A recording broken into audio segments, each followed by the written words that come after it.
महाकुंभ के दौरान कल्पवास एक ऐसी तपस्या है जो बेहद कठिन है। माना जाता है कि जो साधक स्वेच्छा के साथ पूरी पवित्रता से इस कठिन व्रत को पूरा करता है, उसे 84 लाख योनियों के जन्म मरण के चक्र से मुक्ति मिल जाती है। मान्यता है कि कल्पवास की साधना से साधक मोक्ष की प्राप्ति करता है। इसका महत्व यह है कि हम भगवान को प्रसन्न करने के लिए ये करते हैं और मुक्ति प्राप्त करने के लिए, मोक्ष प्राप्त करने के लिए।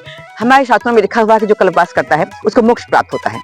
जैसे कि कहा जाता है ना 84 लाख में हम भटकते हैं, तो उस 84 लाख में दोबारा न जाना पड़े, इसलिए हम कल्पवास करते हैं। साधक मानते हैं कि कल्पवास केवल मोक्ष प्राप्ति का माध्यम ही नहीं है, बल्कि ये 1 महीने का समय किसी व्यक्ति के जीवन को ऊर्जावान और स्वस्थ बनाए रखने की भी एक पद्धति है। कि हम संसार में रहते हैं, जब यहाँ नहीं आते संसार में रहते हैं, वहाँ दुनिया भर के जो झमेले हैं उनमें पड़े रहते हैं।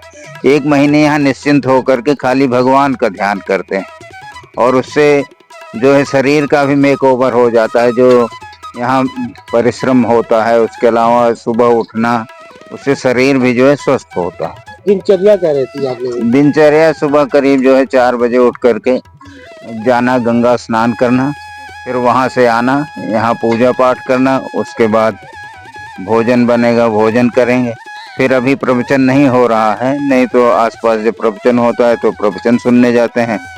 फिर शाम को आते हैं तो गंगा जी के किनारे दिया जलाना और पूजा पाठ करना, फिर रात को विश्राम करना, यही दिनचर्या है। आमतौर पर 1 महीने तक चलने वाले इस कठिन व्रत के दौरान भक्त नदी के किनारे कड़ाके की ठंड के बीच ब्रह्म मुहूर्त में जागते हैं।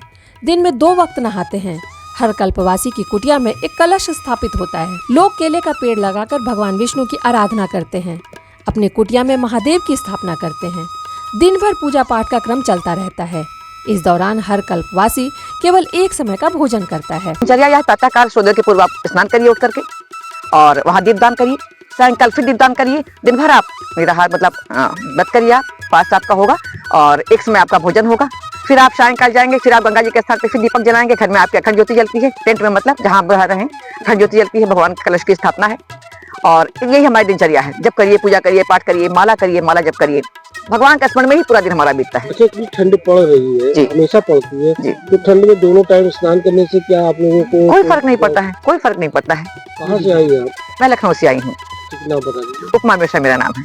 ये तो रही दिनचर्या की बात, लेकिन कल्पवास के इस कठिन साधना के साथ ही हर कल्पवासी को कुछ नियमों का पालन भी करना अनिवार्य है, जैसे सत्य वचन, इंद्रियों पर नियंत्रण, ब्रह्मचर्य का पालन और व्यसनों का त्याग। इनके साथ ही हर कल्पवासी त्रिकाल संध्या का हिस्सा बनते हैं और यथासंभव दान पुण्य करके पुण्य कमाते हैं।